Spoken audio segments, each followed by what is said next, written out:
आज ना लवकर उठले होते, त्यामुळे माझं ना काम पण आज लवकर झालं होतं. म्हणजे जेवण पण झालं होतं. त्यामुळे म्हटलं वेळ आहे ना, तर गॅस तरी पुसून घ्यावा. मग काय पटकन गॅस पुसून घेतला आणि मग शिवांशला अंघोळीसाठी पाणी ठेवून दिलं. म्हटलं पाणी गरम होते तेव्हा बाकीची तरी कामे करावी. मग काय त्याचा डब्बाच घेतला भरायला.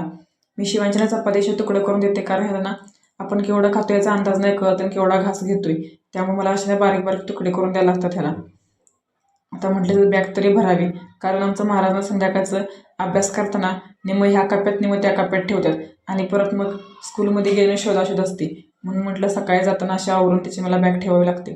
त्याचं तर रांगोळी वगैरे करून झालं होतं. मग काय शिवांशला पटकन असं तयार केलं.